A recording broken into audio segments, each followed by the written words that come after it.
نحمده ونصلي على رسوله الکریم اما بعد۔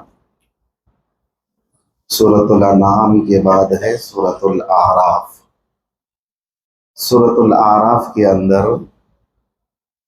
تاریخ سے عبرت، حق و باطل کے درمیان فرق، اطاعت کی تاکید، تکبر کا انجام بد بیان کیا گیا ہے۔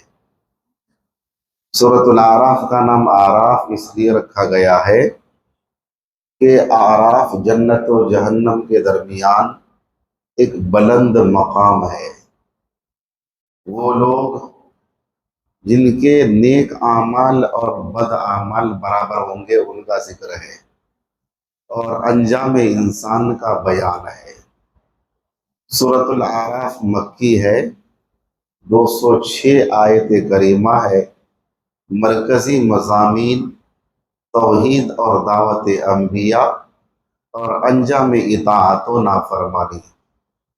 مرکزی مضامین جو ہیں توحید خالص، جد و جہد انبیاء، اور اسی طرح سے شیطان کی دشمنی، اسباب ہلاکت اقوام، جنت و جہنم کا تقابل، اور اطاعت بمقابلہ شرکسی نافرمانی، تکبر انجام ہلاکت، فریب وسوسہ، اور نجات اللہ کی پناہ شیطان سے۔ یہ خلاصہ ہوا سورہ اعراف کا پورا خلاصہ، معتبر مختصر مستند تفسیر بیان کر دیا گیا۔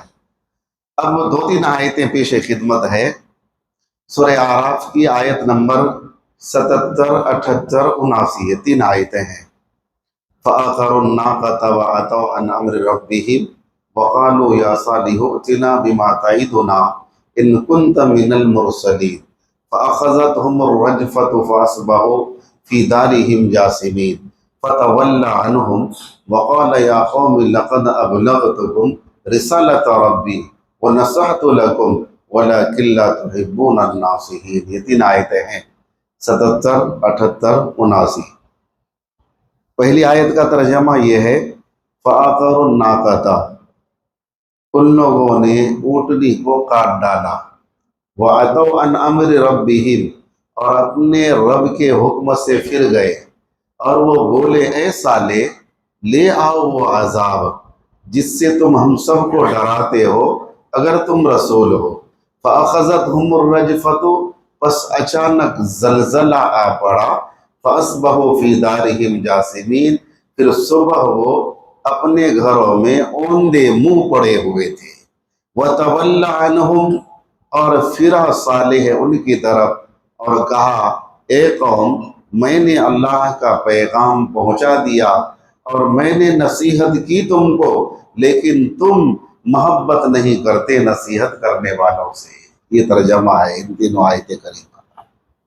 اس میں حضرت صالح علیہ السلام اور قوم سمود اور اس ناقہ یعنی اونٹنی کا واقعہ ذکر کیا ہے۔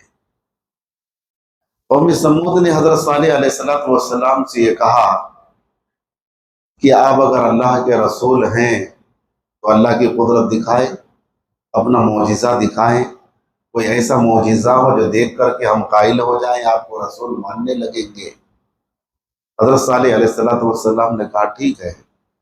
اللہ رب العزت سے دعا کی یا اللہ کوئی معجزہ عطا فرما۔ اللہ رب العزت نے فرمایا صالح میں معجزہ عطا کرتا ہوں، اپنی قدرت سے کوئی نئی چیز پیدا کرتا ہوں، لیکن یہ ہے کہ قوم کے لوگوں کو بتاؤ، اس کو تکلیف نہ پہنچائے، ایذا نہ پہنچائے، ورنہ پھر ان کو عذاب ہوگا، پھر میں چھوڑوں گا نہیں۔ اللہ رب العزت نے اپنی قدرت سے پہاڑ کے چٹان سے شق ہو کر ایک عجیب و غریب اونٹنی پیدا فرما دی، اور اس اونٹنی ناقہ کو بھی اللہ رب العزت نے ان کے لیے آزمائش کا سامان کر دیا۔ وہ اس طرح سے کہ جس کنویں سے قوم سمود اور ان کی مویشی پانی حاصل کرتے تھے، وہ اونٹنی اکیلی ہی پی جاتی تھی سارا پانی۔ اس وجہ سے حضرت صالح علیہ السلام نے باری لگا دی کہ ایک دن یہ اونٹنی پیے گی اور ایک دوسرے دن پھر تم سب اپنے لیے اور اپنے مویشی کے لیے پانی حاصل کرو۔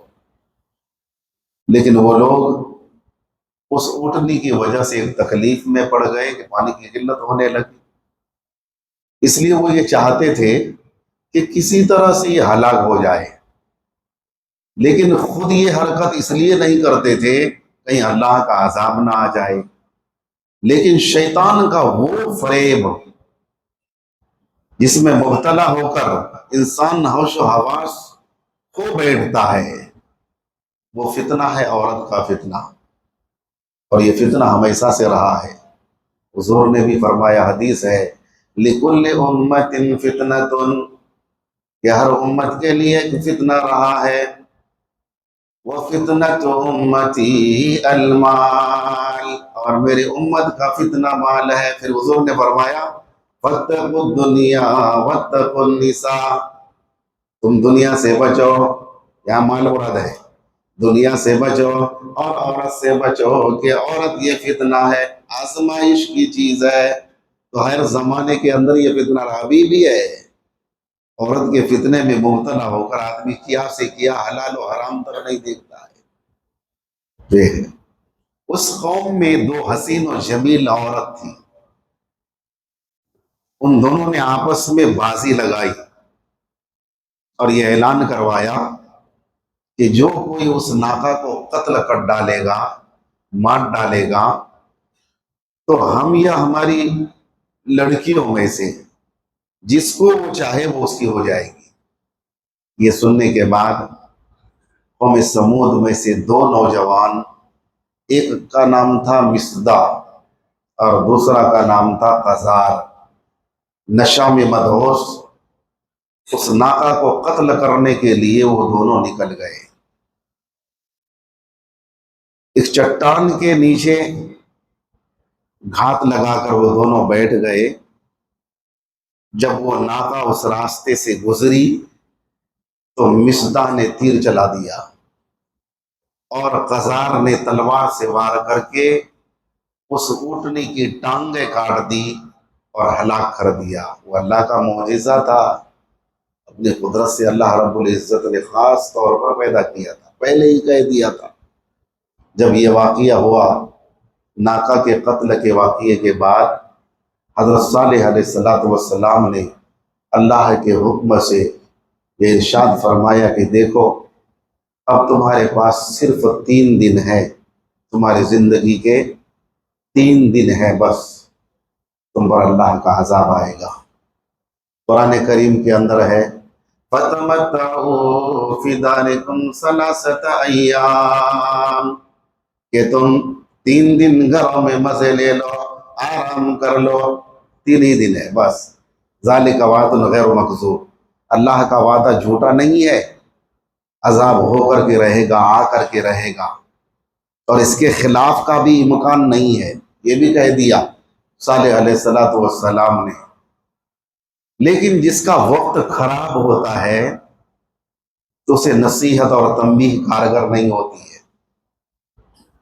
وہ ہر چیز کو الٹا سمجھنے لگتا ہے، دل اور دماغ الٹا ہو جاتا ہے، نفع کو نقصان، نقصان کو نفع، اچھے کو بھلا اور بھلے کو اچھا سمجھنے لگتا ہے۔ ابھی دیکھیے اتراکھنڈ میں 2-3 دن پہلے ہوا ہے، ایک مزدور بیچارے ایک کھلے میدان میں نماز پڑھتے ہیں، اپنا رومال یا کپڑا بچھا کر کے وہ ظالم آ کر پیر سے مارتا ہے، لات مار کر کے نماز کی حالت میں لات مار کر کے ہٹاتا ہے اور پھر ڈنڈے سے مارنا شروع کرتا ہے۔ دیکھیے ہمت دیکھیے، جرأت دیکھیے، کیا مکہ کا وہ زمانہ یاد نہیں آ رہا ہے یہ سب واقعات کو دیکھ کر کے کہ حضور جب بیت اللہ میں سجدے میں ہوتے تو ابو جہل اور ان کا پورا گرگا مل کر کے آپ کو اذیت پہنچاتے اور آپ کے پیٹھ پر اونٹ کی اوجری ڈال دیتے، غلاظت ڈال دیتے، یہی حل کرتے تھے نا۔ وہ زمانہ ابھی جو ہے یہ واقعات کو دیکھ کر وہ زمانہ یاد آ رہا ہے، لیکن پھر اس کے بعد کیا ہوا، پورا مکہ مسلمان ہو گیا، اور آج تک 1450 سال ہو گئے، پوری دنیا کے اندر میرے نبی کا ڈنکا بج رہا ہے۔ اور ابو جہل، عتبہ اور شیبہ، ان پر لعنت برس رہی ہے۔ حج عمرہ کرنے کے لیے جاتے ہیں، جہاں ابو جہل مردود جہاں پر ہے وہاں پتھر برساتے ہیں نا، ہے نا، پتھر برساتے ہیں، پتھر مار کر آتے ہیں، تو لعنت بھیجتے ہیں۔ ان کو سمجھنا چاہیے نماز اللہ کی عبادت کے اندر مشغول ہے، اور ایسے لات مار کر کے پھر ہٹایا ان کو، وہ شخص گر گراتا رہا۔ یہ حال ہے۔ اللہ رب العزت ہم تمام ایمان والوں کی حفاظت فرمائے۔ اللہ رب العزت ایسے لوگوں کو غرق کر دے، تباہ و برباد کر دے۔ یہ ہے، جب وقت خراب ہوتا ہے تو پھر اچھی چیز سمجھ میں نہیں آتی ہے، دل و دماغ اوندھا ہو جاتا ہے، نفع کو نقصان، نقصان کو نفع، اچھا کو بھلا، اچھا کو برا اور برا کو اچھا سمجھنے لگتا ہے۔ تو سننے کے بعد ہونا تو یہ چاہیے تھا کہ وہ لوگ انابت اللہ کرتے، توبہ کرتے، اللہ سے رجوع کرتے، گریہ و زاری کرتے، روتے دھوتے، صالح علیہ السلام سے معافی مانگتے، لیکن وہ لوگ مذاق اڑانا شروع کیا حضرت صالح علیہ السلام کا، اور کہنے لگے کہ وہ عذاب کیسے آئے گا، کہاں سے آئے گا، اس کی علامت کیا ہوگی۔ جب اس طرح سے پوچھا تو حضرت صالح علیہ السلام نے جواب دیا کہ لو، سن لو، اس کی علامت بھی سن لو۔ کل یعنی جمعرات کو، ایسے ہی روایت کے اندر ایسا ہے، کل یعنی جمعرات کو تم سب کا چہرہ سخت زرد پڑ جائے گا۔ اس میں عورت، مرد، بچہ، بوڑھا کسی کا استثناء نہیں، سب کا ایسا ہو جائے گا۔ پھر پرسوں جمعہ کو تم سب کا چہرہ سخت سرخ ہو جائے گا۔ پھر ترسو یعنی سنیچر کو تم سب کا چہرہ سخت سیاہ ہو جائے گا۔ وہ دن تمہاری زندگی کا آخری دن ہوگا، وہ آخری دن ہوگا۔ اس طرح سے نشانی بتلا دی، جمعرات، جمعہ، سنیچر۔ جب یہ ان لوگوں نے سنا تو تب بھی باز آ جانا چاہیے، لیکن باز نہیں آئے۔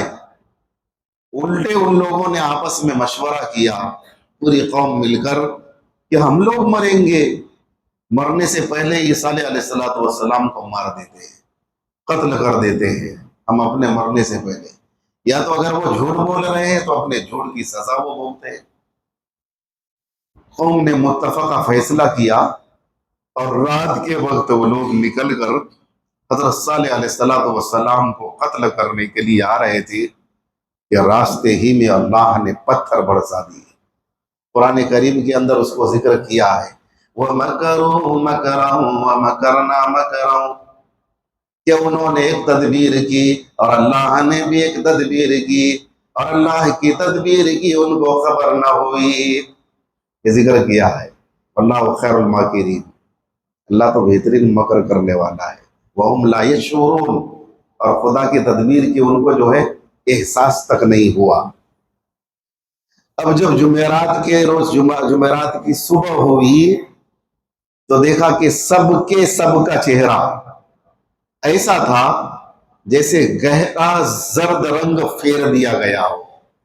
ایک علامت ثابت ہوئی، اب تو توبہ کر لینا چاہیے، انابت اللہ کرنا چاہیے، گریہ و زاری کرنا چاہیے، رونا چاہیے، معافی تلافی کر لینا چاہیے، لیکن اس کے بجائے وہ لوگ اور بڑھ گئے، حضرت صالح علیہ السلام کے قتل کے در پہ ہو گئے، بس اسی فکر میں لگ گئے۔ چاہیے تو یہ تھا کہ معافی تلافی کر لیتے، لیکن نہیں۔ پھر جب جمعہ کا دن آیا تو ان سب کا چہرہ سخت سرخ ہو گیا۔ پھر جب سنیچر کا دن آیا تو ان سب کا چہرہ سخت سیاہ ہو گیا۔ اب وہ لوگ مایوس ہو کر عذاب کا انتظار کرنے لگے کہ یہی حال میں زمین میں سخت زلزلہ آیا، اور ایک ہیبت ناک چیخ اور آواز آئی، جس سے وہ لوگ اپنے گھروں میں پڑے پڑے اوندے منہ گر گئے۔ اسی کو ذکر کیا ہے، فَأَخَذَتْهُمُ الرَّجْفَةُ فاصبحوا فی دارہم جاثمین، کہ ان پر زلزلہ آ پڑا اور پھر وہ صبح اوندے منہ پڑے ہوئے تھے۔ وَتَوَلَّىٰ عَنْهُمْ، حضرت صالح علیہ السلام نے پھر منہ پھیرا ان کی طرف اور کہا یا قومی لقد بلغتکم رسالت ربی، میں نے خدا کا پیغام پہنچا دیا، ونصحت لکم، اور میں نے نصیحت کی، ولکن لا تحبون الناصحین، لیکن تم تو محبت نہیں کرتے نصیحت کرنے والوں سے۔ یہ ذکر کیا ہے اس آیت کریمہ کے اندر۔ بخاری کی روایت ہے، نبی کریم صلی اللہ علیہ وسلم جب غزوہ تبوک کے سفر پہ جا رہے تھے تو اسی سفر میں اس مقام سے گزر ہوا تھا، تو حضور اکرم صلی اللہ علیہ وسلم نے فرمایا کہ عذاب زدہ بستی کے اندر اس زمین میں کوئی باقی نہ رہ جائے اور یہاں کا پانی کوئی استعمال نہ کرے۔